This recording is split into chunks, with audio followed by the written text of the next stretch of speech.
After last week's round 2 in the T6 TC Championship here at Trip 6, we are back once again for the Porsche 992 GT3s here at the circuit, the Spa Francorchamps. Welcome along, everybody, to the T6 YouTube channel. My name is Darragh Thacker, up here in the commentary box on my lonesome. Of course, we have Rich Fetherall behind. Make sure that we get to all of the action this evening.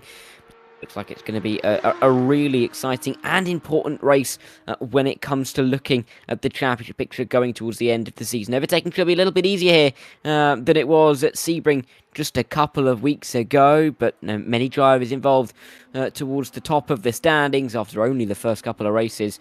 It's sure going to be a really exciting second round. Here are the standings then. Top 5 led by Callum Cripps. It should be no surprise that everything's the Porsche. It's the Porsche 992 GT3 Championship. So Callum Cripps leads the way. Sado Vaya is just a couple of points back on 32. Vlad Tokarev finds himself inside the top 3 as well. And you can see there's almost a pretty regimented order. 32, then 34, then 32, then 30, then 28 will we find Tobias Hoffman, and Alessandro Kappa is going to be in P5. Johan Kurjon is going to be in 6th place, tied with Kappa, theoretically in P5, although different on countback. KL Graf and Chris Grevett, 7th and 8th, Luke Mitchell and Alex O'Grady inside our top 10. But Spa, very different circuit to what we were racing on 2 weeks ago at Sebring in the Ardennes Forest, a real classic of particularly European motorsport, but realistically world motorsport as well. 7 kilometers in length, just shy of that 4.5 miles. Elevation changes that really are accentuated. Alessandro Kappa, so far, has the track record here, a 2:19. We'll see if that falls across tonight's racing. We look at some of the famous corners. Eau Rouge up through Radion, part of probably the most famous corner in European motorsport. Les Combes at turn 5 and turn 6, the left-right combination. You go down through Bruxelles, no name before you get to Pouan, double gauche, sometimes called double left-hander, that gets you towards the back end of the lap. The bus stop chicane, big overtaking opportunity. Will we see anybody go for it down there? We'll have to wait and see. The weather's going to be nice and clear for us here in Spa. It's not always as sunny as it is today, and with 28 degrees, it's an absolute scorcher. I mean, I know for those of you watching along in the UK, it's been a pretty nice day here. It's going to get worse, obviously, but enough about the weather. It's going to be pretty nice at Spa today. I don't think there's going to be too many worries about rain creeping in to the drivers' considerations this evening, although they may have to start to think about tyre temperatures just that little bit more. Alex O'Grady currently leads the way with a 2 minute 18. 8.67. He's got a nice margin back to Vlad Tokarev and Alessandro Kappa, who are in 2nd and in 3rd. And then it gets a little bit tighter with the likes of Johan Kurjon, Sado Vaya, Tobias Hoffman, 4th, 5th, 6th. This is going to be a really interesting race. Definitely to see who can almost use the first race at their advantage and benefit themselves as we get in towards race number 2 with the reverse grid that'll come with it. It's going to be a really important way to get ourselves really into the championship. Of course, only a couple of rounds gone, and with the top 6 in the championship, like just the 9 points, it's not the longest of times for these guys to be getting themselves into championship contention. Not the biggest gaps either, to feel like they're too far out of it right now. Alex O'Grady, we're having a look at him right now, looking to extend his lead if he can at the top of the tree in terms of the lap time that he is going to be setting. There's a small improvement behind for Nicolas Barale in P17 at the moment, although Barale is going quite a bit slower than what we've seen from some drivers up towards the front. Currently sitting 5 seconds off of the fastest time. I don't think we're going to be seeing Barale go too far the order. Reminder for those of you who may be new to T6, welcome along. Hope you're going to be enjoying the racing that you see this evening. If you're not new, you've been here a while, get some more people involved, get more people tuned in. It really is, as you will know, a fantastic racing series. But the top 15 score points from 20 race winner, then you go to 17, 15, 13, 11, 10, all the way down to 1, with 1 point per position. So lots of opportunity for these drivers to pick up some points, and that's why we're seeing some really close championship margins in the first couple of weeks, and in this case, in this championship, the first week of the season. Before we really get to the meat of Alessandro Kappa as he slides his way through No Name, another quick reminder for those of you that the T6 992 Championship and the T6 Touring Championship our alternate week. So the 992s were not seen last week. They were seen 2 weeks ago. Last week we saw the Touring Championship at the Hungaro ring. But if you see some of the same drivers, don't be fooled. They are different championships. So hold on to your hats. If you feel like you saw these guys last week, you may have done, but they're going to be in different surroundings this time around. For Alessandro Capra in that mixed wheeled entry, he's looking to go just that little bit faster. 37.3 in the opening sector is still a tenth and a half off of the slower first sector that we've seen from Alex O'Grady. So O'Grady's still going along very nicely indeed. A quick lap's just been popped in by Fraser Hart, who's gone into P9. Good time for him. Also improvement that may be coming in from Chris Grevitt that we'll have to keep a bit of an eye on as we wind right towards the end of this session. Only 30 seconds to go. Means that drivers will need to be getting themselves onto lap times now on them at all. Very long lap, of course, here at Spa, so we still might be waiting a little while to consolidate who's on pole. Capper out of the final corner, through the bus stop chicane. Can he get himself up into P2 in the end? I'm not too sure that he can. Oh, no, and will stay where he is in P3. Can't quite get himself ahead of Tokarev. In the end, he has come down pit lane, as I believe has Alex O'Grady, but do not necessarily quote me on that. Chris Grevitt's gone around again, just about to start yet another lap. He sits P8 in this order for the time being. We've also got Raider Uhalal, who's making a slight improvement, about a second down in the first sector, but about another second down in the middle sector. Could be an improvement for Raider, maybe to get himself into the top 11 for the Moroccan driver. We will wait and see.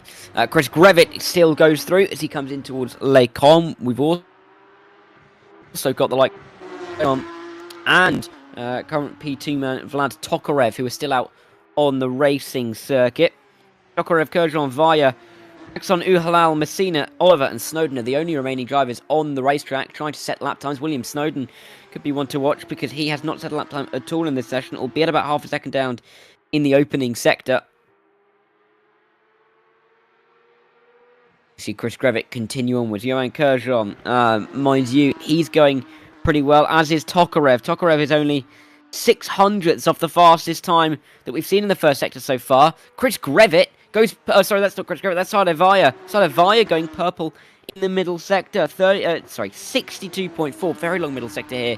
And we'll see what Sido can do. Tokarev trying to come to the end of the middle sector himself. And he's looking like he's on pace to try and get himself right towards the top of the tree. Sadly, though, for Johan Kurjan, it's a bit of a slower middle sector. He's 4 tenths down what we saw from Vaya, but he was already 6 tenths up in the opening sector, so that's going to get very close indeed. Vaya through the final couple of corners, the Brabham Motorsports driver, can he snatch any kind of good position towards the end of this qualifying session? It's his final time as he crosses the line. It's going to be an improvement to P3 for Sido Vaya. Good stuff from him. What can Vlad Tokarev do in the end? Vaya, by the way, went purple, middle and final sector. Maybe if he had a better first sector, he may have been even more competitive. Johan Kurjan still on the track, as is Vlad Tokarev, but Tokarev comes to a complete stop into the bus stop chicane. Misinterpreted that, but Johan Kurjan, purple in the final sector, right at the end of the session. He's going to claim P2, and he's going to be the last driver to set any kind of lap time. That is session over here then, in qualifying, and what a session it is for Alex O'Grady. Didn't even really have to set a final qualifying lap time. William Snowden, we were just looking at that, managed to get himself to the top 10. Here are the results there from qualifying.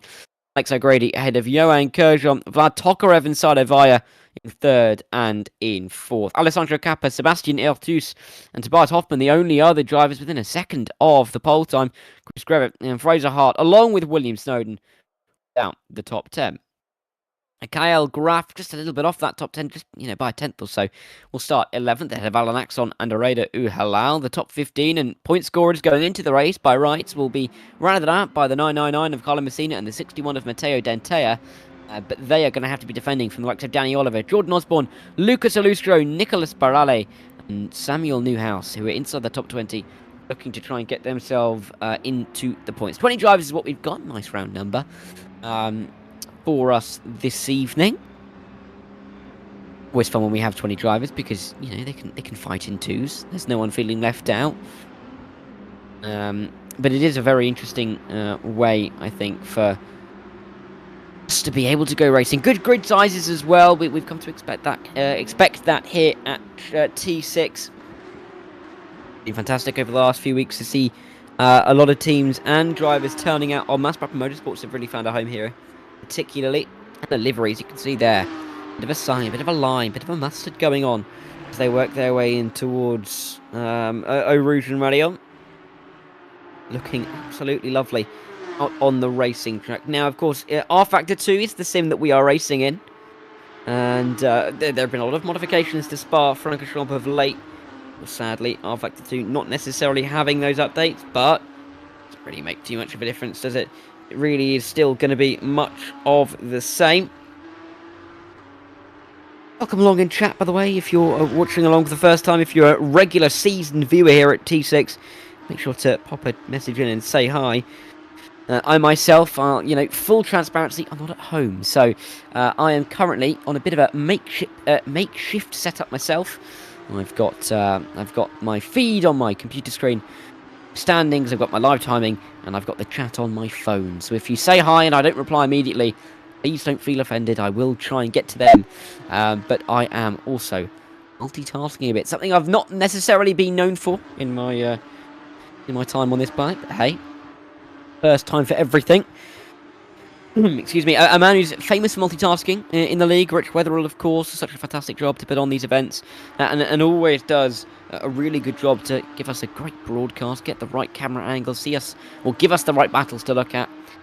He's behind the scenes today, as he always is, which is always fantastic to see. Cars getting out of the way. Warm-up session is, of course, underway. A chance for all of the drivers to really get to grips with how the car's going to be feeling here at Spa. Very different from qualifying trim to race trim. Although, having said that, the lack of laps that you're able to do in qualifying and the length of lap that we have here at Spa, there's not going to be a huge difference between the amount of fuel that you're going to put in qualifying and the amount of fuel that you'll have in the races. So interesting to see if there's going to be much difference in that regard. But if we're having 25-minute races and we're lapping, we have some Sabbath action down into towards Original Rally. I don't think they're going to try it. Maybe they are. Maybe they know there's nothing really to fight for, so they might as well give it a go. Lovely stuff up the top of the hill. But in terms of what are the words I'm looking for?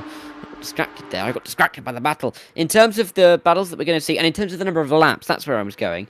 With the lap times being, what was it, about 2 minutes, just over 2.25 minutes, it means that 8 laps will see us at the 18-minute mark. That's how long they will be. So, if we do a little bit more maths on that, 4.5 minutes, make that 6 3/4 minutes, or we may just about squeeze in a 12th lap here.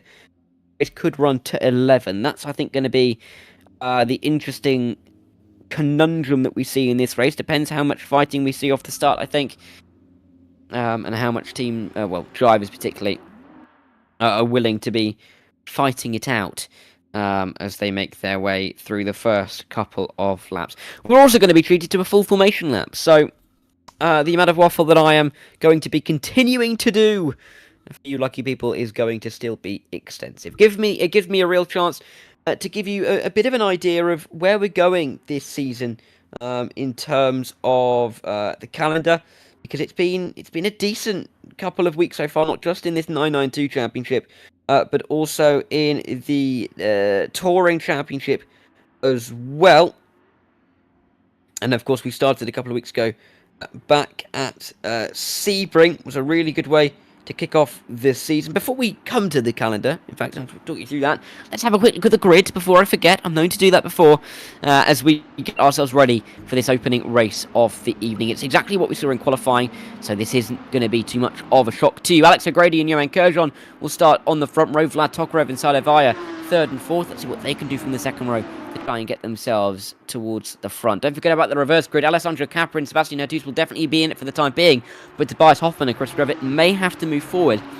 Maybe I'll stay where they are, depending on whether it's going to be anywhere between 6 and 12 that get reversed tonight. Fraser Hart and William Snowden make up row number 5 ahead of Kyle Graff and Alan Axon, the 48 and the 11 on row number 6, with Rhoda Uhalal and Carlo Messina and Matteo Dentea and Danny Oliver running out row 7 and rows 8. Dentea, of course, currently sat in that final point scoring position for the time being. Let's see if any of the rest of them, any of the rest behind can catch up, and they are going to be rounded out by Jordan Osborne, Lucas Lustro, Nicholas Borrelli, and Samuel Newhouse, the 20 drivers we have here this evening. As they continue on their formation lap, it gives me a quick chance to run you through the calendar. Of course, we were at Sebring a couple of weeks ago. We're at Spa here tonight. We're going to be at Monza, the track that kicked off the Touring Championship. We're going to be there in the Porsche 992 Championship in a couple of weeks. We then roll across to Portimao to a track I'm very much looking forward to after that at Bahrain. Can't wait for that race on the 20th of April. Oschersleben plays host to round number 6. Daytona Road is round number 7.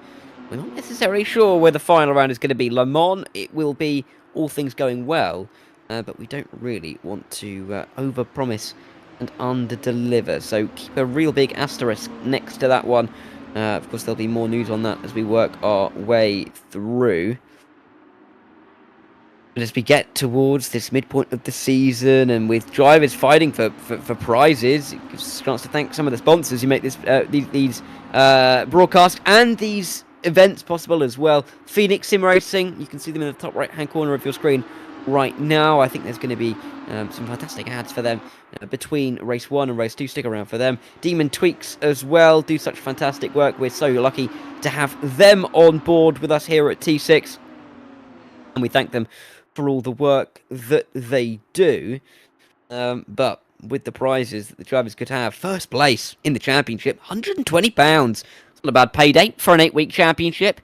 Wouldn't mind that myself. £75 for second place, 50 for third, 35 for fourth, £20, 20 spondoos for P5 in the championship. They're going to be hard fought, and there's no doubt about that. But definitely a lot of opportunity for these drivers to make up some ground and to pick up some big points tonight. Spa, big track for overtaking. We're going to have to see who can master it the best. And really, with the reverse grid in the offing, who can get themselves onto the pole through race number 1.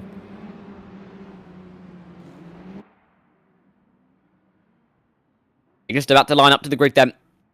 Here at Spa, 25 minutes of what we're going to have on the clock for us to get ready to go racing for the first time this evening. It's Alex O'Grady ahead of Johan Kerjon on the front row of the grid, who's going to be able to steal a little bit of a march as they run their way down towards turn number 1. The 5 red lights are just about to come on then as we get ready to get going. Round 3 of the season here at Spa is underway, and Alex O'Grady looks like he's got a good enough start to lead the field. Oh, really slow start towards the middle of the field. Cars just trying to dodge left and right onto the grass to avoid slow starters. Inside line, though, is that for Johan Kerjon? Not quite. It's Side Via going to the inside of Vlad Tokarev as they run their way through the opening turn at La Source. Alex O'Grady, though, with the really good launch to get himself away and leads the pack down in towards Eau Rouge and in towards Radion as well. Just in behind, you can see Tokarev fighting with Alessandro Cappa as they rise their way up towards the top of the hill. Yellow flags in the background, couple of spins off of the start for drivers right towards the rear of the field. Could be Jordan Osborne. In fact, it is Jordan Osborne into the pit lane now, not having the best of starts to his evenings. Likely he's going to have to start from P20 in race number 2. Alex O'Grady, though, defending into towards turn number 5 and 6 at the really tricky Les Combes chicane. Oh, a bit of a contact, though, as Kerjon has to take to the escape road. Side Via looks down the inside, and Via, who popped it up towards the front in qualifying right at the end of the session, looking to get himself into the top 2 at the end of the half the lap mark in this first race. O'Grady, though, leads his way through. He's bringing along quite a train. The top 6 really close with him as they work their way back down the hill. They rose to the crest on the Kemmel Straight. They now have to dive all the way back down towards the campus chicane. Piff Paff chicane, depending on who you ask and what you call it. There's about 5 names for each separate corner here at Spa. Never easy for a commentator, but it's lucky that you've just got me, because there's only going to be one way we're going to be calling it, even though I've just called that 2 different names. We're at Piff Paff, though, that's what we're going to call it. And that is what we're going to go with. And Johan Kerjon not able to find a way through as he works his way into Stavelot and up towards Paul Frere. Past the house, which sadly no longer exists in the Belgian mountains, but exists in rFactor 2 in the virtual world. There's also a real battle for the lead existing here, because Kerjon is on the tail of Alex O'Grady. And O'Grady not really been allowed to settle in the opening stages of this race. Is there going to be any kind of lunge from Kerjon in the opening stages towards the end of this opening lap? No, is the short answer there, and he's going to sit and wait behind. Find a better opportunity. Oh, someone's going deep into the corner there. In the background, into the bus stop chicane. Cars are going off the circuit, and that's why bouncing over the curbs as well. Who is that? I'm trying to have a look. I'm not entirely sure. Could be the battle with Snowden and Graf and Axon. Well, in fact, I believe it is in the background.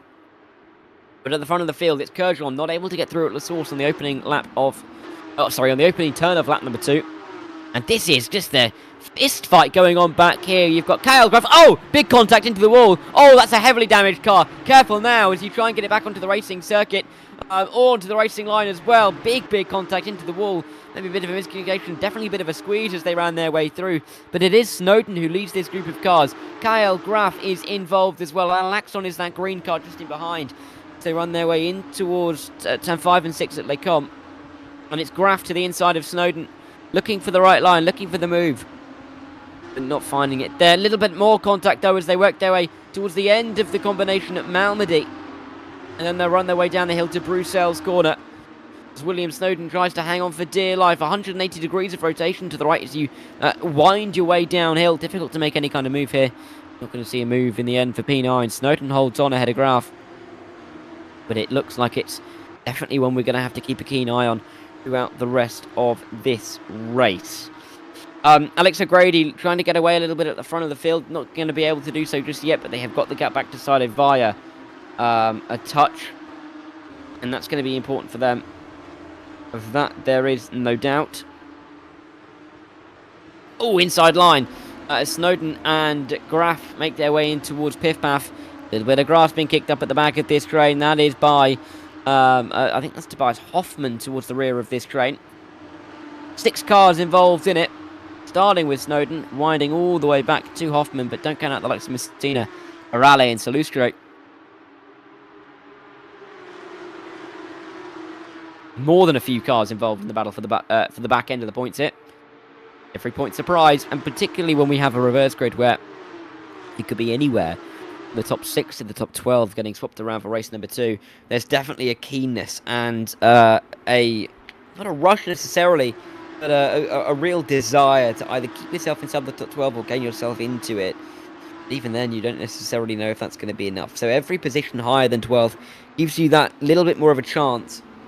You're going to be finding yourself on the reverse grid and in a good position. You know, if you finish your race in P7, you could start anywhere from 1st to 7th in race number 2. Really is going to be an interesting way, I think, to see how the drivers race this towards the back end of this opening encounter of 25 minutes. Different options on the cards for them to maybe be able to use is that they have tried a little bit to keep themselves available near the front. Graf is looking to make a move left, right, nothing really going on down in towards Les Combes, but you can just about see in front, having to fight away with Roda Halal as they dive their way in towards Malmedy. Dentea looking for a bit of a move as well on Hoffman. He could find any kind of line, but Roda Halal having to sit and having to wait for the time being as they make their way through Bruxelles. As they dive their way down the hill. This is looking relatively good in terms of the battle. And we will see how they can continue onwards in this race, particularly in this battle that's going to be hard fought. Could be a reverse grid. And I think this is definitely a stage of the race where we're going to be seeing drivers settling into a bit of a rhythm. You know, you're never really going to be wanting to push the car too hard. Radu Halal is a driver who can see himself in P12. At the moment, he's picking up a decent tally of 4 points, and that's not bad. He doesn't really want to be pushing too hard to get himself too far up the order, because yes, there's that, chance at maybe getting into the reverse grid, but he's got a chance now. He doesn't want to throw away what he's currently got, and if it transpires that the top 12 do get swapped around, and he finds himself 13th after fighting a little bit too hard for 11th, he is going to be absolutely gutted.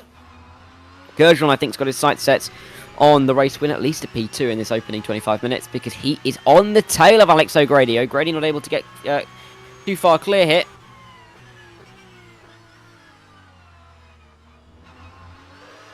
And he's going to be feeling the pressure from Johan. Other Motorsport driver. Was racing in VEC just 7 days ago, or 8 days ago now. For that Brabham Motorsports team. Done some really, really good work.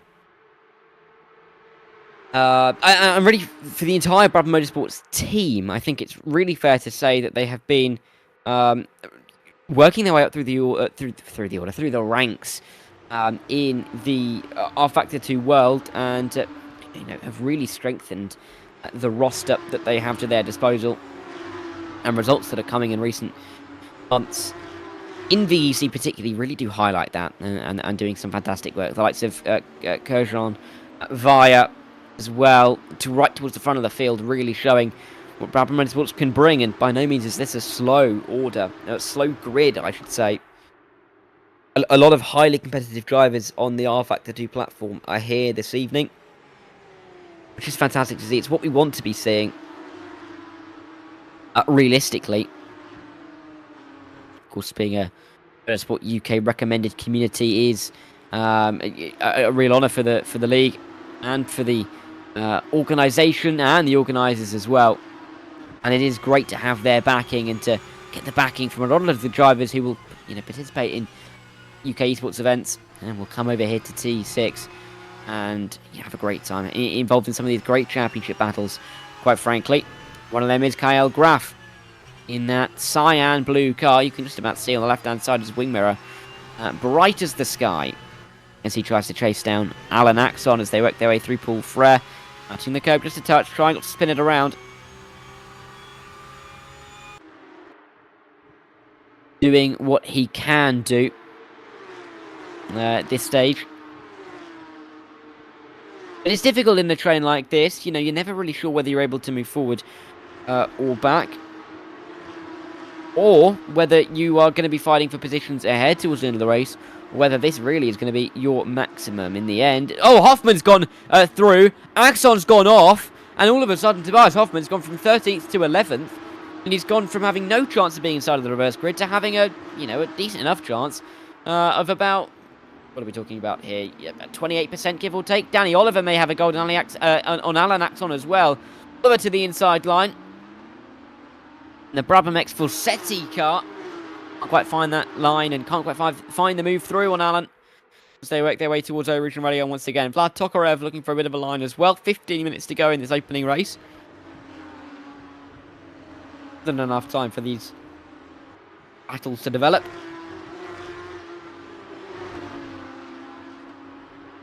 We'll work our way through Lecombe and Malmedy with Vlad Tokarev on the tail of Saido Vaya for P3 in this race. Saido looking to try and get himself towards the top two, but as it is, getting a little bit stuck. It's stagnating for him at the moment. And he is still in the top three, however. We have a yellow flag. Now, who is that? Is that Barale? I believe it is Barale at the back of the field. He's dropping a long way off the back of the order. He's in P19, and looks like he's going very slowly indeed. Tobias Hoffman still tracking Graff and Snowden. Good chance here for Tobias to get himself into the top 9. If he can get himself into the top 9, he's going to have a more than 50% chance of getting himself into the reverse grid. Although that's by no means a guarantee, of course.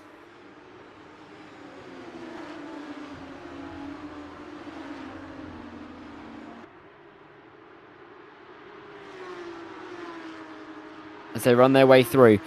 In towards the trickier parts of the lap. Blanchimont underrated, particularly in these machines, with how tricky it can be, just trying to balance how much how much balance you need to have in some of these cars between the front end and the rear end. The rear end can very easily step around, and at such high speeds, difficult to know how much throttle to apply to the car. They run their way up towards turn number 1. Vlad Tokarev looking to try and get himself onto the podium, as Kyle Graff looks to get himself into the top 9 and in fact finds himself out of the top 10. Hoffman says, thank you very much indeed. Merci, as they say in these parts. Belgium, out in Wallonia. French-speaking part of Belgium. You could probably tell by Spa-Francorchamps, but you can never be too short. Tobias Hoffman Around the outside at turn 1. Is he going to lose the position once again? He may do, actually, to Kyle Graf. But is Graf going to get a good enough run to maybe have a go as they run their way in towards O-Region Radion? He'd have to be a very brave man to do that. And he's not quite far enough alongside to feel like he has a right to a line. And they will continue on towards the Camel Straight, towards Lake On. We'll see who can make any kind of move. There is a yellow flag. Is that Salustro? It is. Oh no, it's not. It's Dentea. Dentea has gone off and is now into the pit lane. Down into P18 now. And Dentea out of contention, really. We've had Samuel Newhouse. Oh no, he's still in the train, really. But with Salustro and Newhouse a little bit further off the back, it's really Oliver's to lose in terms of that final points paying position with 12 minutes to go. Over halfway through this opening race. Remains to be seen how many laps we're going to get here. I think this race is going to be shortened to 11, you know. Best lap time from Alex O'Grady is a 2:19.9. So if we're going on the presumption that it's 2 minutes 20 a lap, then every 3 laps is 7 minutes. Which means after 9 laps, we're on 21 minutes. And then we'll only get another 2 laps in before the 25-minute mark approaches us. So yeah, 11 laps in terms of the race. Probably in the first and second instalment of tonight's action.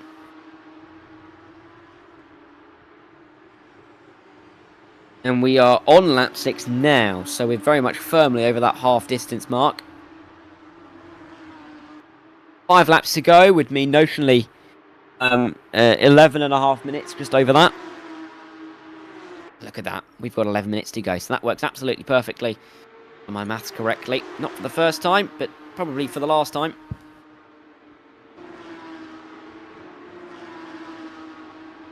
See the drivers towards the back end of that top 10 group. Graf, Snowden fighting over 9th and 10th. Hoffman and New Halal very much in it as well. And don't count out Alan Axon after his moment here at the bus stop a few laps ago. Still very much in contention here. And looking to maybe pick up the pieces of what could be quite a messy battle between the likes of Snowden and Kyle Graf. In towards turn 1. Graf looks for maybe an outside line. He's always going to be shut off for him there.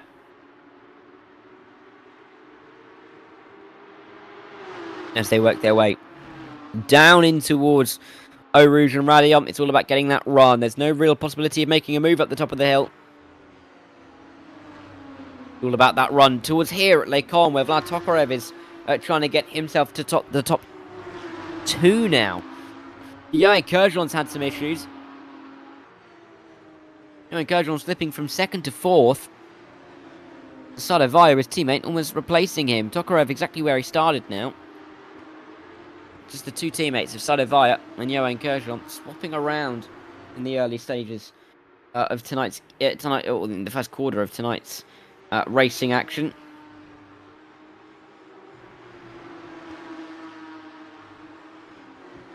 We'll see how they run their way through. Pouon, Dublagosh, Vlad Tokarev. Almost hanging on now from Johan Kerjon. Looked a little bit safer before, now looks a little bit more tricky. And he's got a little bit more work to do to keep the others behind. In terms of the championship, this really is looking good. I mean, of course, Callum Cripps not here this evening. So the championship leader not picking up any points. So coming into this race, notionally the championship leader is Sadovaya.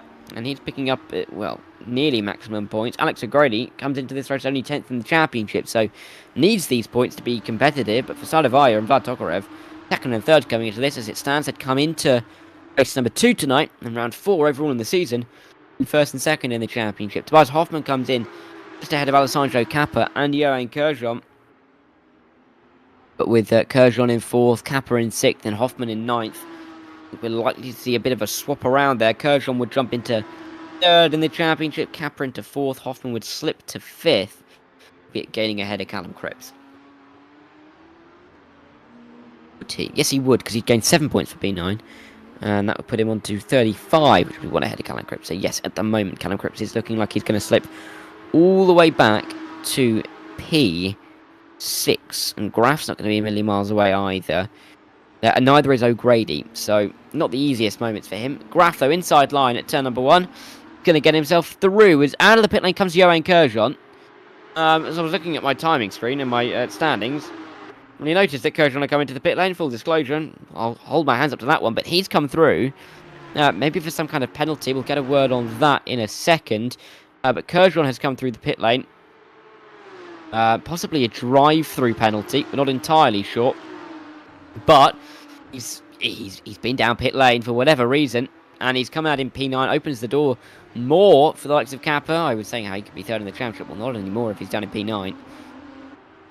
Graf just about defending from William Snowden.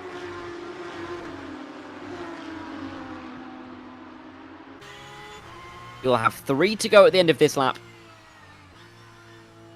3 more laps to decide who's going to be A, winning this race, B, on the podium, and C, in the reverse grid. Well, and D, I guess, in the points-paying positions. Lots to decide here. What we love about this championship, a lot of it is up in the air, a lot of the time. Never really rest on your laurels here in the P6 Porsche 992 championship. Tokarev still chasing the back of Sado Vaya as they work their way through towards the end of the second sector and past the house. Tour de France once raced, well, I say raced, joined the circuit here at Spa. It was about a decade ago, give or take, maybe like 2017, 2018. They joined the circuit just there, down at Poulfret. Cycled all the way up the hill. Much more difficult to cycle up Eau-Rouge Radion than it is, of course, to drive up it, particularly in cars with horsepower, to the extent that these, of course, do.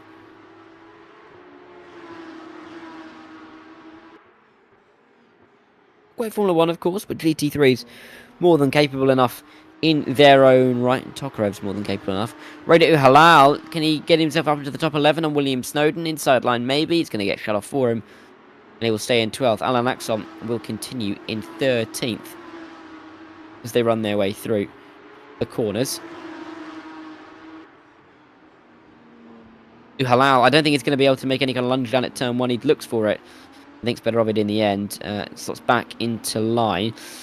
Bit of a news as we only have another, well, 2.5 laps for the leaders to go here at Spa in the opening race about the reverse grid. And the news coming from race control, i.e. Mr. Multitasking Rich Weatherall, reverse top 9 here. So Johan Kershon, even though he's had those difficulties with possibly drive-through, making his way down pit lane regardless of whatever the reason was, down in P9 now, could find himself back on reverse grid pole. And for Kyle Graf, he's going to have to be throwing everything at this to get himself into that top 9 right now.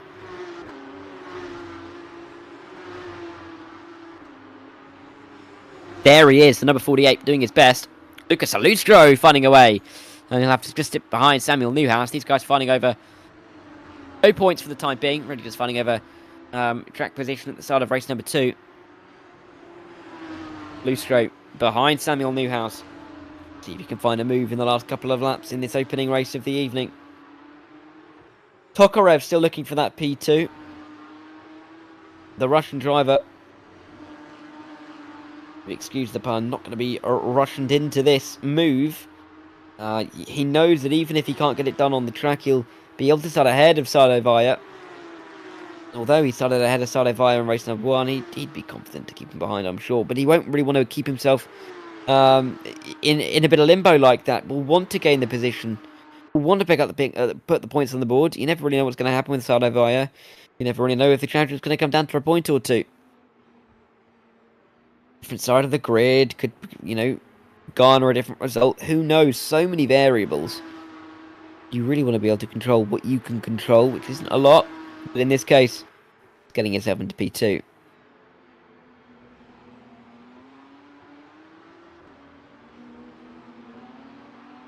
Laps to go then.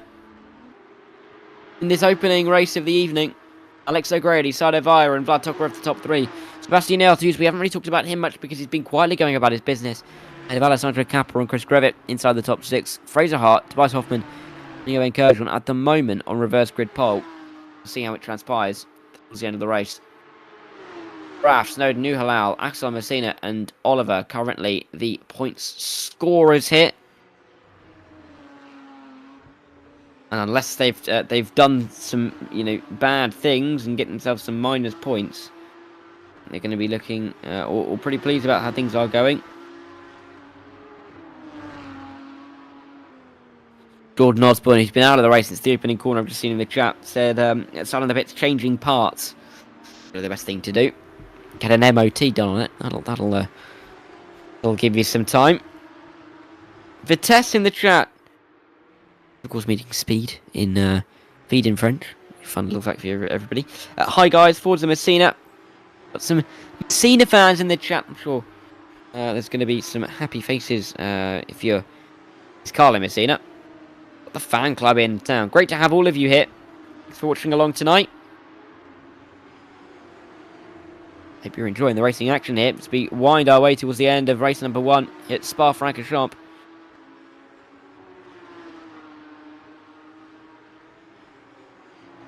Halal continues onwards, but he isn't really able to make too much of a mark at the moment.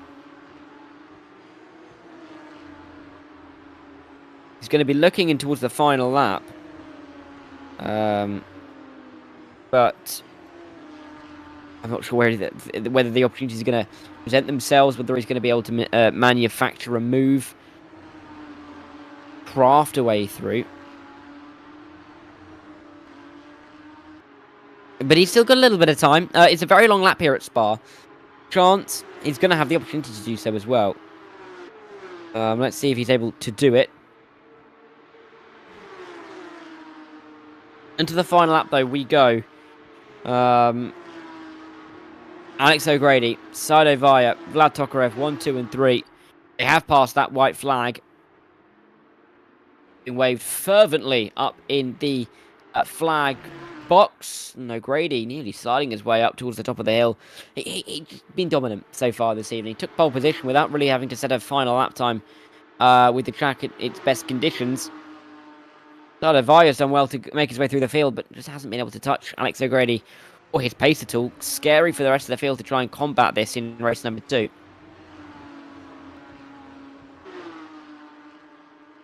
Because Alex O'Grady has just been that metronomic consistency that you need in a race like this.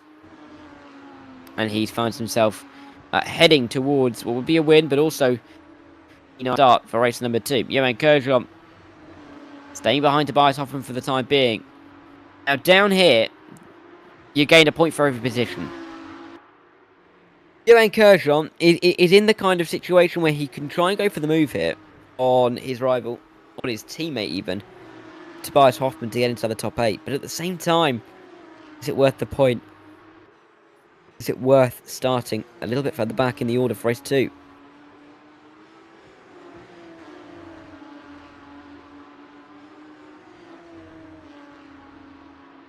Considerations that are going to be felt towards the final corner of this race even, as we wind our way towards the final sector. Alex O'Grady has just been an absolute force to be reckoned with. Mother Nature not really coming over the track today, but, almost investing all of its energy in Alex O'Grady. What a drive it's been so far. Whether he can replicate this in race number 2 is going to be a different question. But as he comes through Blanchimont, he's got one more complex of corners to go. And Alex O'Grady will find himself a race winner this season here in T6 in the 992 GT3 Championship. Through the bus stop he comes, through the right, into the left. There's a bit of a rear slide, but he won't care as long as he doesn't spin out on the exit, which he doesn't. It'll be Alex O'Grady, the number 98 driver, pole to victory lane. And he takes home round 3 of the season here at Spa-Francorchamps. Great result for Sado Vaya and for Vlad Tokarev to finish in 2nd and 3rd. They will start in 7th and 8th respectively when everything is reversed. 4th in the end went to a valiant Sebastian Eltus, not really doing much in the end, but, not doing much, doing him well, and finding himself right towards the front of the order. Alessandro Capra and Chris Trevitt, Fraser Hart and Tobias Hoffman come through, and then we saw Johan Kerjom, who'll be on reverse grid pole. Raider Uhalal just going to miss out on the top 11, as William Snowden hangs on by the skin of his teeth. But it was, in the end, a valiant, really impressive win from Alex O'Grady to find himself to the top of the tree in this race. He'll have a little bit of work to do in the middle sector, or through the mid-pack, I should say. He has won the race. He has the points on the board, and that is the important factor. Salustro and Sammy Newhouse cross the line in the background. We're going to see Nicholas Barale do so. He'll be the final driver across the line. And then we can bring up to you the results. 11 laps it was that saw Alex O'Grady take the win here tonight. The second race to come, he'll start from P9, but the win and the points on the board is what's going to matter. Sado Vaya and Vlad Tokarev second and third. It is Sebastian Eltus and Alessandro Campa who rounded out the top five. Chris Grevitt led home a Brabham Motorsport in sorts 7-8-9 with Fraser Hart, Tobias Hoffman and Johan Kershaw there. Top 10 in the end, rounded out by Kyle Graff. William Snowden and Rodit Halal, Alan Axon and Carlo Messina into the top 14 with Danny Oliver, the final points finisher. Lucas Alustro, Samuel Newhouse and Nicholas Barale all finished the race on the lead lap. Sadly, they for Matteo Dentea and for Jordan Osborne. Neither of them saw the checkered flag, and they're going to be starting right towards the back of the grid for race number 2. We'll be starting race number 2 in just a couple of minutes' time. Don't go far, though. We're going to step aside for just a minute and be back for Lights Out in just a couple of minutes' time.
attention grid. Will all non-essential personnel leave the grid now?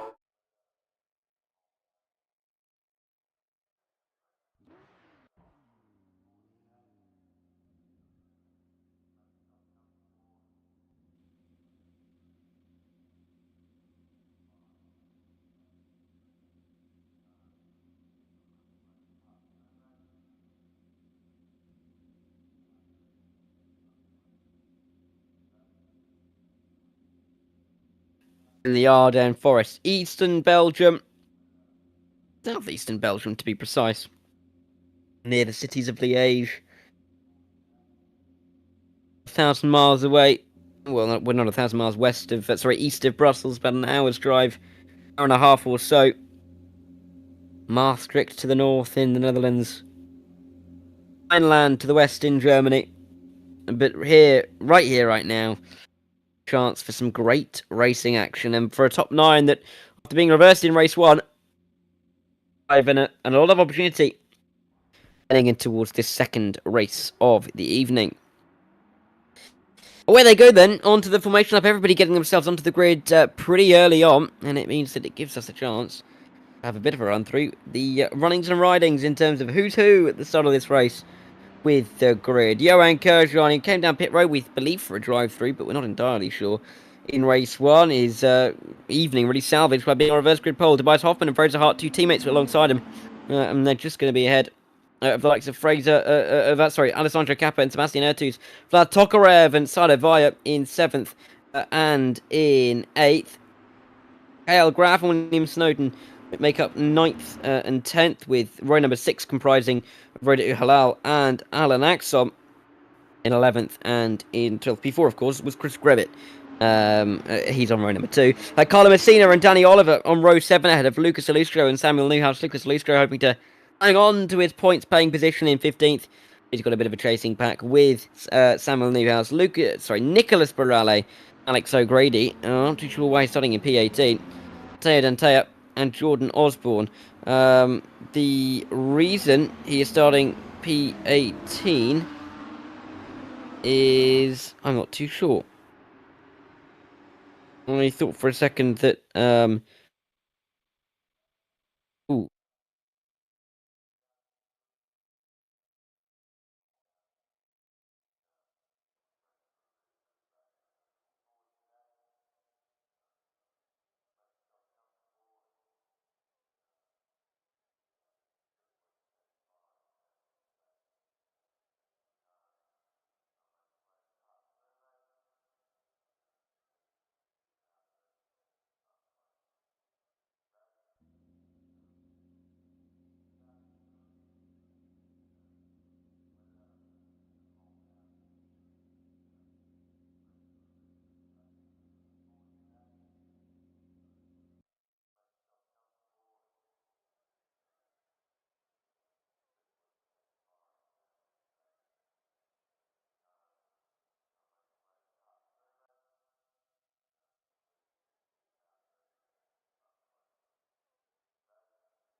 Welcome back, everybody, to Spa-Francorchamps once again. I think, realised we were going to be coming to a break a little bit too late a moment ago, so apologies for that, but we are back. We are here at Spa. We should be ready to get going here.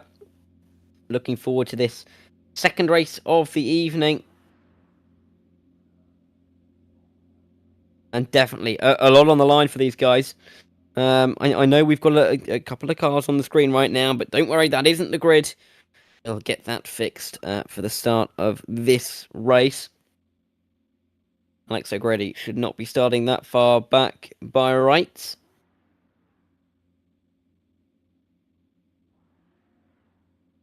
Yeah, Alex O'Grady even put a GG chat, GG lads in the chat just a moment ago. Well, before we had a bit of a break, but he was there. As we do get going on another formation lap, which hopefully means we'll be able to bring up another grid for you. But we will keep an eye on that. Oh, here we go. Is it going? Yes, it is. Exciting stuff. It'll be Johan Kershon, who's still on pole, as he was in the other session. But he will definitely be on pole for the Motorsport team.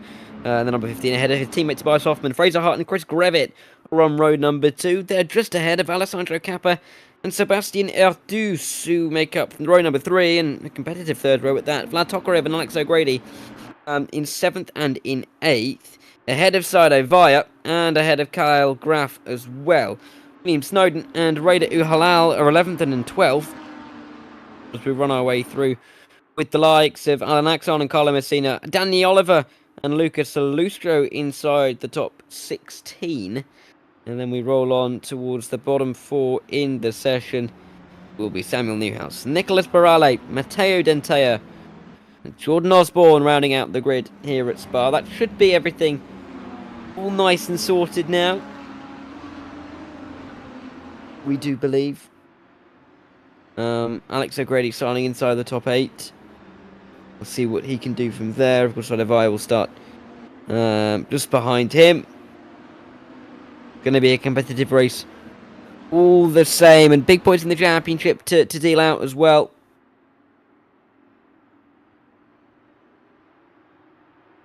I think a lot of drivers hoping to get some good results here this evening, kickstart any kind of championship aspirations that they may have. Still, a little ways to go tonight. It is by no means done and dusted. And we know here at Spa, we saw it in race number 1, didn't we? That opportunities for overtakes are very much there. They're never too far away. And there's going to be a lot of drivers clamouring for some of the top positions in this race. Of that, there will be no doubt. But Brabham Motorsports with a really good chance in this race. Drivers up right towards the front, and drivers, particularly in the form of Saido Vaya, who did so well in race number 1. See what Saido can do. And there's even a chance that Brabham can get the top 4 swept in this second race. It's not necessarily a guarantee by any stretch of our imaginations, but it's a possibility all the same, and that's going to be enough for them, I'm sure, as we're about to put 25 more minutes on the clock. Go racing here in Belgium. They'll work their way through the final couple of corners and get themselves set and ready. The start of, hopefully, another fantastic instalment of this really exciting season. Johan Kershon will line up on pole position.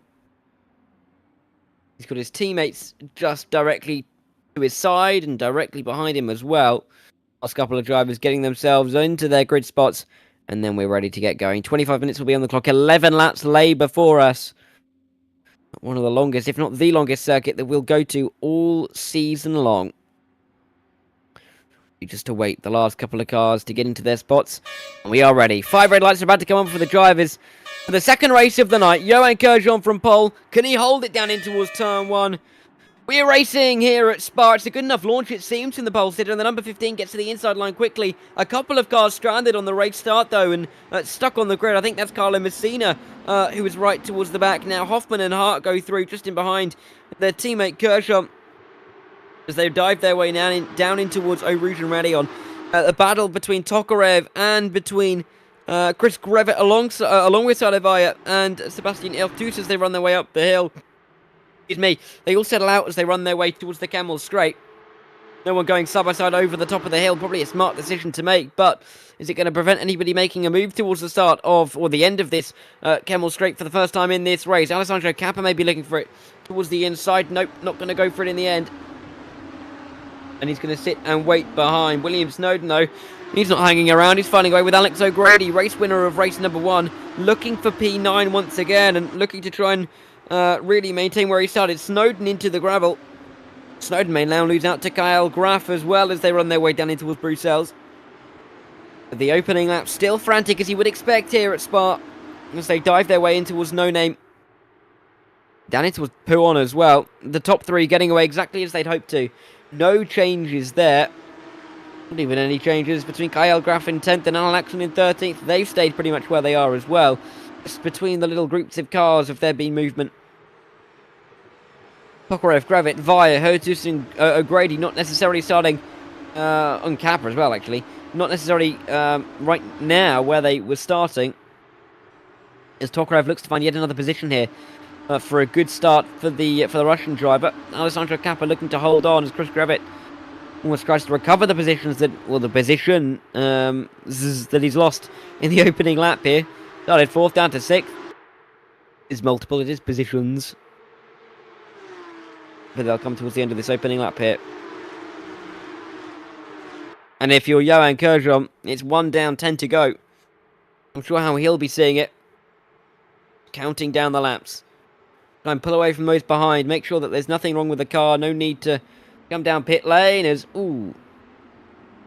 Bit of a moment there. As we see Sebastian Eltus trying to fight his way through. Chris Grevitz just up in head. Being overtaken by Sido Via. He's now from 9th to 6th. Good stuff for Sido. He's now only got 2 more cars to overtake to make it a 1, 2, 3, 4. Having said that, though, Kappa's gone down the inside of Fraser Hart. And Fraser Hart's now been demoted to 4th. Kappa up to the top 3. As they run their way out of the corner and in towards the little kink before we get to Eau Rouge and Raidillon. It looked for all the world that Hart was going to fight that. Alessandro Cappa just about going to pull ahead as they run their way up the hill. Look in the wing mirror if you can. Wing mirror, I mean the rear view mirror. And you can just about see Vladislav Tokarev just in the background. Sebastian Eltus towards the back of this train as well, looking for a move on the back of Chris Grevitt, who's been slipping down the order, it's fair to say. Oh, and Grevitt a little bit wide in towards Lake Calm. Is it going to present an opportunity to Eltus? No. And Grevitt is just going to hold on a little bit longer for the time being. They're going to dive their way down in towards Bruxelles once again as Fraser Hart's under increased pressure. Because I think there's either a problem for Carlo Messina. Someone else has gone off. In fact, it's Jordan Osborne going off the track. And those parts that Jordan Osborne was putting on the car going to work out in the way that he would want to. Sadly for Jordan, it's 2 races and 2, well, at least non-competitive finishes. Very possibly 2 DNFs on the evening as well. No points will be coming his way if things are to stay as they are. Welcome into anybody who may have joined the race, joined the YouTube chat ever since we've got going for race number 2, or even if you joined us during the break. Welcome in. Delighted to have you here. If you're enjoying the action that you're seeing, make sure to make sure you're all subscribed up to the T6 YouTube channel. You don't want to miss the races nightly, or sorry, weekly, I should say. Weekly on a Sunday night, not quite nightly, which doesn't have enough money to cover the Zach Sweeney costs on that one. As Vlad Tokarev works his way in towards Blanchimont, looking to try and get himself ahead of Fraser Hart right now. But Fraser looking to try and defend. Cars fanning out as they work their way into the corner. Oh, around the outside goes, I believe that's Sebastian Eltus, and he'll get the move done on Chris Grevitt. And Grevitt's got to be careful because here comes Alex O'Grady, race winner and pole sitter earlier on this very evening. Eltus is looking to try and get this move done. The yellow flags in the background again. That could very well be for Dentea. I don't believe it is. Is there anybody dropping down the order? Oh, well, there's someone dropping down the order now. Who is that? That was Alan Axel spinning out of turn number 1. He's going to drop right to the rear of the field. And out of the points for the time being, at least. He's still just behind Barella, though. There's more yellow flags. Who is it? I'm not too sure. I don't have any kind of access to a timing, driver tracker, so I'm not sure who it is. Fraser Hart still having to fight his way through here, but he's watching Tokarev get through on him and try and get through on Alessandro Capra as well. He's got Sado Vaya not too far behind either, and the teammates may start to think of a switch. If push comes to shove. Sebastian L2's looking for the move as they're on their way down the hill in towards Bruxelles corner. Alex O'Grady, the driver in front, but O'Grady doing a good job right now after a slow and steady start.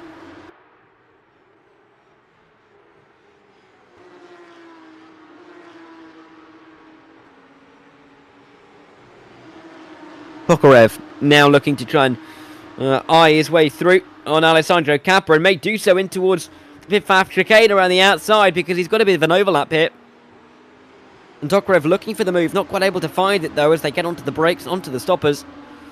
Two Brabham Motorsport cars close up just that little bit more as they run their way through the corners. We get a bit of a view on the rear wing, on the onboards of Vlad Tokarev. As we work our way in towards Stavolo and in towards Paul Frere at the end of the second sector. Does Tokarev get a good enough exit to have a run at Kappa? You bet he will. He's going to have a great go at Kappa down in towards the bus up chicane, I'm sure. But he's got to be wary because Hart, Vaya, O'Grady, Ertus, Grevitt, Graf, Uhalal, they're all right there. This is a really compact train.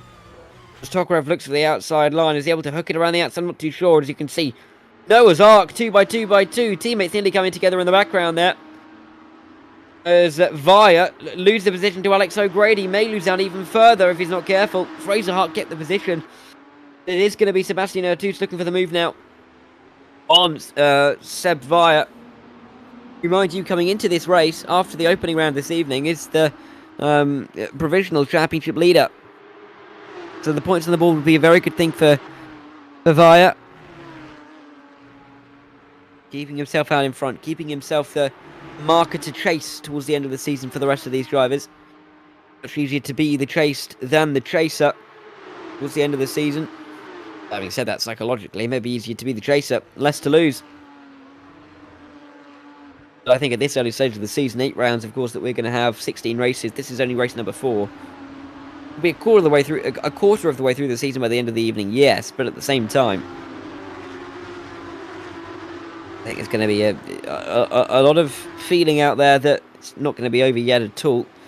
Kappa still having to defend them because Tokarev's trying to loop it around the outside at Bruxelles. You don't see a move made there very often.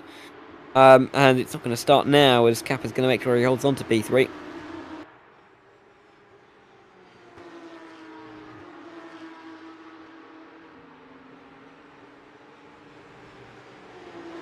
.5 minutes to go then here at Spa. We're on lap 4 of 11. As Tokarev, look at that line that Tokarev's had there. He's going to have the overlap as they make their way in towards the fifth path chicane and has P3. P5 still stays with Fraser Hart, but for how much longer? Alex O'Grady's on the inside line. A little bit of contact as they work their way towards the exit. And in towards Stavolo they come. Fraser Hart's shuffled back not 1 but 2 spots. And he's got to be careful that it's not a third as well because Sebastian Ertus is right there to pick up the pieces. O'Grady and Vaya go through, however, and they're up to 5th and 6th now. Racing after Alessandro Capra and Vlad Tokarev. For Kershon and for Hoffman, they've run away at the front. They don't have to think about anybody else unless they make a big old mistake. That really won't be part of their plans at this stage of the race. They have 7 laps to go when they come across the line.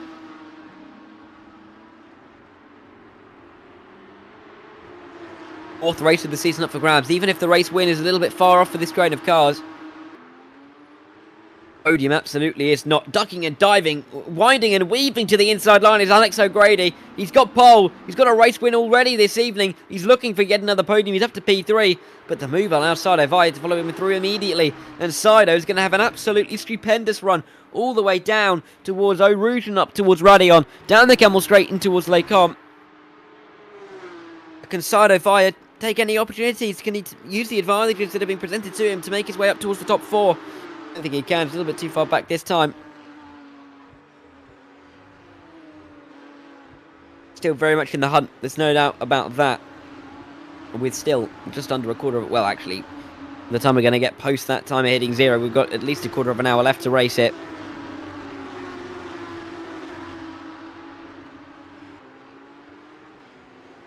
They work their way through Les Combes. Through Malmedy. In towards Bruxelles, rear sliding for Fraser Hart. Fraser Hart in his mouth for a moment there.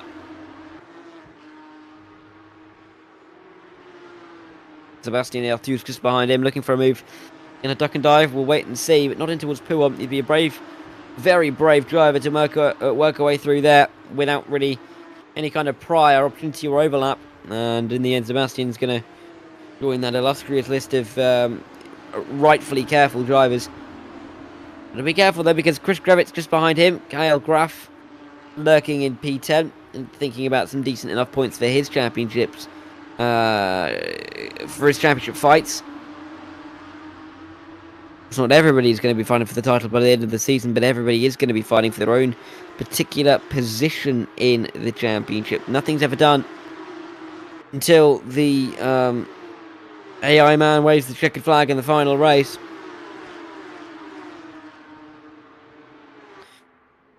I'm sure if the season feels like it's a little bit over in terms of the points margin beforehand, I'm sure Rich... oh, hello! Oh, before I throw him under the bus, there's a bit of a movement there. As we come down in towards the bus stop chicane, Fraser Hart's going to get another position. Or is he? He's fighting away with... Oh, no, it's Alessandro Kappa coming into the pit lane. Disaster for Kappa. Oh, hopefully not going to cap off a disappointing race for him. Nearly apologise. But hey, I'm here on my own. Got no one else to make these jokes to. I'm very sorry for the poor quality of them. I was just going to say that if if the season does feel like it's over beforehand, I'm sure Rich Weatherall will gladly jump in for a little bit of singing at the end of one of the races, just so that we know that the championship's won. Wait to hear back on him on that one. We'd be delighted to do that. Fraser Hart still looking like he's going for a move for P6 ahead of Sebastian Artus. And Artus holding firm for the time being. Fraser Hart not really able to make him any inroads as we get towards half distance in this race. 5.5 laps completed. 5.5 laps still to run.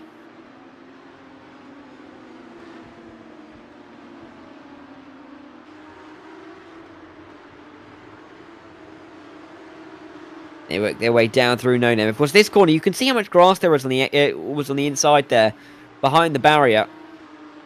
A lot of that land has been, well, I say a lot of that land. That grass has been pushed back. There's a new motorbike layout situated there.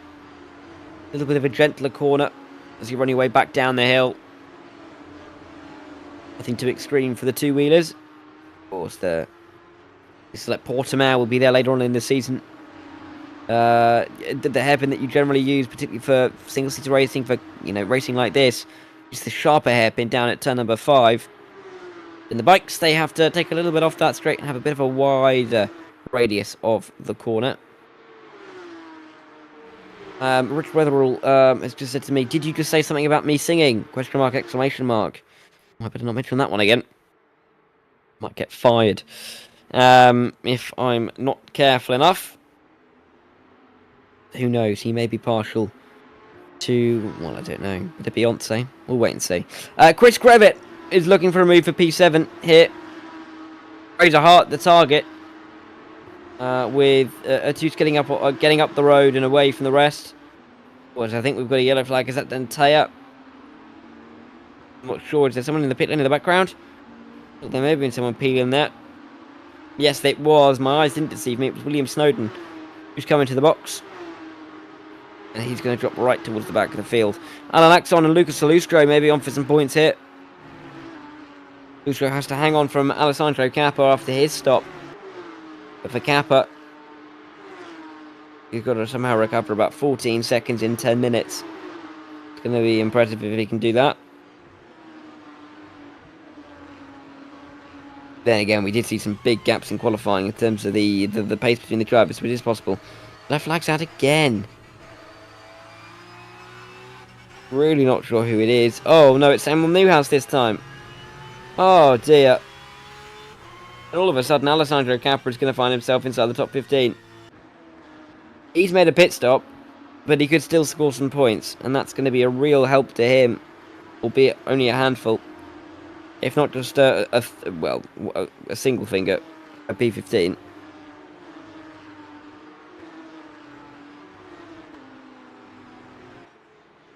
O'Grady winds his way back down the mountain.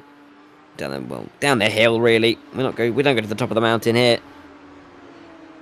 The Ardennes, notoriously hilly region of Belgium. Natural barrier in many an interesting past conflict.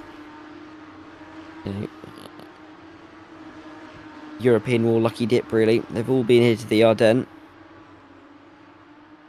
Now we have the Peace and Serenity, some very loud GT3s going around the circuit. That's the joy we get to receive now.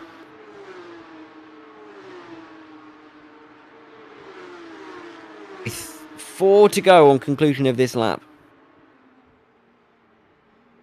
Chris Grevitt, just behind Fraser Hart. They're all very much behind. Alex O'Grady fighting away with Vlad Tokarev for P3. Tobias Hoffman currently sits second. With that, 3.5 second gap back up to Kershaw. Johan's going to be feeling pretty confident about how it's going tonight.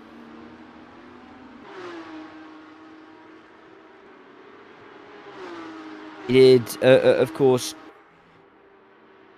fantastic job in the opening race before having to make a pit stop. He's now leading this race. Fastest lap in his back pocket possibly as well. Could it be a full complement of 21 points? We'll have to wait and see. Still time for things to change around though here. El Graf fighting it out. Well, he's not quite fighting it out. He's watching the battle in front of him between Grevitt and Hart. Grevitt around the outside in towards Les Combes. He's going to have to take to the escape road though. Surely going to have to give that place back. Whether willingly or by the fact that he's off the road, he's going to give it back for being off the road because he gives KL Graf a position as well. The 48 into the top 8 once again.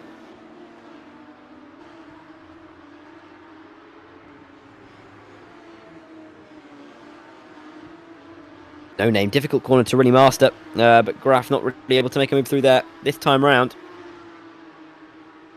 See if he has a go towards the bus stop chicane at the end of the lap. Whether it's going to be tricky for him on any other moves here. Alex O'Grady still looking for P3. He's kind of been stagnant in 4th for a little while now. And particularly after the fact that he didn't pick up many points at Sebring at all. Only finds himself 10th in the championship on 9 points coming into tonight. Of course, he immediately got a 10th point by getting pole position. It's not necessarily easy to convert that to the win. He did that by virtue of winning race 1. Got sent to over the back of the reverse grid would be for race 2. That transpired to be a reverse top 9. Has had to work his way back through the field here.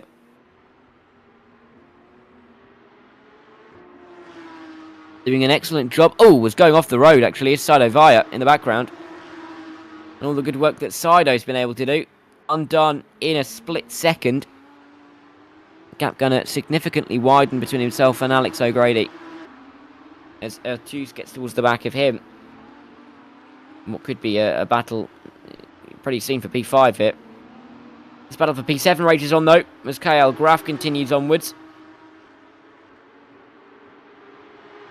Graf still looking to work his way up the order.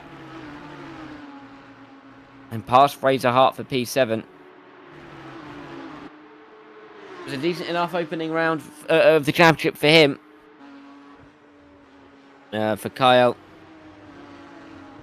So he picked up 20 points. It was 7th in the championship, but, you know, only, and I really do mean only, 14 points off the championship lead. It's a very closable margin. And technically, Callum Cripps, who had that margin over him, isn't even here tonight. So it was going to be easier from there as well.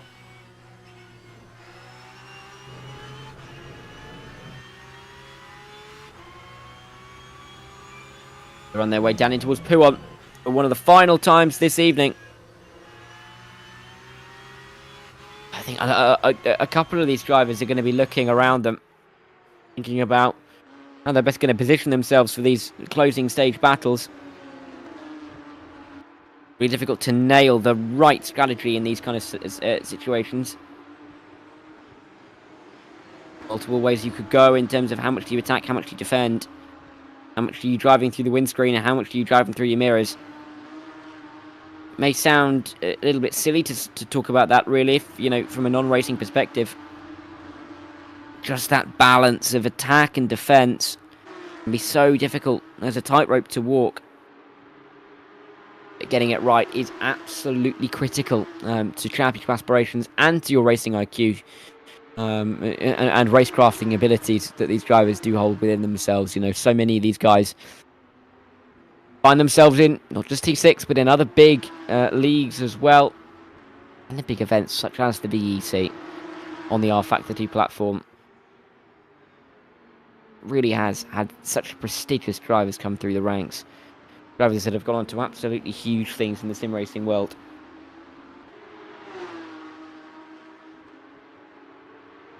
And who knows, a league like T6 here could be the start of your successes if you're watching along sim racing for the first time, even if you're watching along, you know, for the zillionth time, but haven't never really been able to get yourself into it.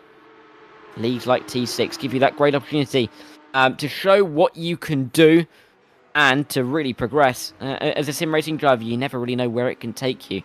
Hopefully for Alex O'Grady, his skills are going to take him to P3, because around the outside he goes. Bold and brave, commitment personified there from Alex O'Grady, the pole sitter, the race 1 winner earlier on this evening. He's up onto the podium once again, doing absolutely everything he can to try and at least get himself, well, good points on the board after a difficult opening round, but maybe even a double podium as well.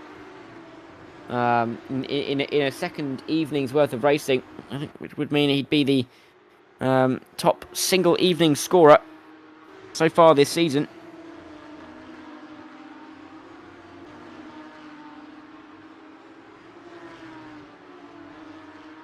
"21 points he picked up in the opening race, at least. I'm not sure whether he got the second because of fastest lap. But if things were to finish like this, he'd pick up yet another, you know, 15. Himself over that 36-point threshold. He might still get fastest lap. He may have got fastest lap in race 1 as well. You know, it may be a little bit more than that, but Callum Cripps got the most last week. It was 34, and that was a first and a fourth. Lavoie got a first and a fifth. Second and a fourth for Tokarev. A second and a fifth for Hoffman. Third and a sixth for Kappa. Third and a seventh for Kershon. You know, no one was really able to replicate what they could do in race 1 and race 2. Alex O'Grady doing a fantastic job in doing that. There's only one more lap to go, though. One more tour of this Spa-Francorchamps circuit remaining for drivers to pick up the points. When the checkered flag flies, there's nothing else to think about. No reverse grids, no other considerations. It's all about the here and now. And Alex O'Grady taking the opportunity to go to the inside line at turn 1. Not going to work out just yet. But he's clearly aggressively going for this move on the last lap of the race. Johan Kershon too far away unless he makes a big old mistake. And he looks like he's got this race sewn up with a bow on top. Don't necessarily know how it's going to transpire here. Alex O'Grady down in towards Lake Om. Tries to find himself a decent run. Is he going to be able to make this move work? Let's see. Not here. Not down at Lake Om. He's got a couple more opportunities to do so. but you don't really want to be leaving it on the long finger on the last lap of the race. Want to make sure you are as close as you can. Be right there to make that move when it matters. Alex O'Grady winding his way down the mountain. Right behind Tobias Hoffmann, who has been a really good defender in this race. Tricky opening part of the evening, but has really shown what he can do in the second race. And held on magnificently in P2. He's fallen away from his teammate Johan Kerjon. The defence that he's been able to put up so far against Alex O'Grady's been really quite impressive. All he's got to do now is defending towards the bus stop, and he'll be able to pick up P2 tonight.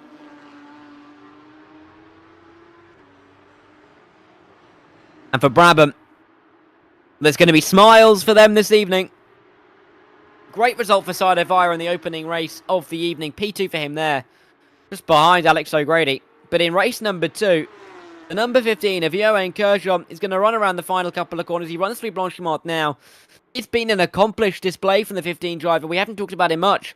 That's because he's just been so far out in front and not been challenged after he got through turn number 1. 2 more corners, 1 exit zone and traction zone to negotiate. He slides a little bit as the car moves under acceleration, but he moves to victory lane, and Johan Kerjon wins here at Spa in the second instalment of this evening's racing. Tobias Hoffmann will cross the line in second, ahead of race winner Alex O'Grady, who picks up a double podium for the first time that anybody's done that so far this season in the Porsche 992 GT3 Championship. Across the line still is Fraser Hart and Kyle Graf, who finish in 7th and in 8th. Grevitt and Uhalal round out the top 10. And then we've got the likes of Danny Oliver, who will finish in the points-paying positions before the rest of the drivers come through. Salustro will be the last driver to finish the race. He'll also pick up a point for his troubles after a difficult evening for him, but an evening that will garner some points. Max on 13th, Kappa 14th, but with a fastest lap. Could gain himself an extra point as well. Kappa with a difficult evening, having to come into the pit lane in race 2. Not necessarily what he would have wanted to happen at all. Wouldn't have been in the plans. Sometimes you've got to roll with the punches, and championships are built off of overcoming adversity. And it's fair to say that dropped points in this second race of the evening. So adversity that he will be looking to overcome. The Lustro finishes in P15. And that will round us off here in terms of racing action here at Spa. Here are the race results from race number 2. Johan Kerjon won tonight ahead of Hoffmann, and race 1 winner Alex O'Grady. Fantastic evening for him. Tokarev and Sado Vire 4th and 5th ahead of Sebastian Ertus and Fraser Hart in 6th and 7th. It was Kyle Graf, Chris Grevitt and Raider Uhalal who rounded out the top 10s. 8, 7 and 6 points respectively for them. It was the back end of the front half of the field with 20 drivers here this evening. That's the top half. At the second half of the field, of course, top 5 of those will still pick up some points. And here they are. Danny Oliver, 5 points for him. Nicholas Barale, 4 in the 808 with Alan Axon, Alessandro Kappa and Luca Salustro. The remaining finishers and the remaining point scorers. Samuel Newhouse could have finished the race, but he wouldn't have scored anyway. 16th for him. Snowden, Dentea, Osborne and Messina. Same story for them. They round out the top 20. And they will be the non-finishers in this race. But that's where we're going to leave you.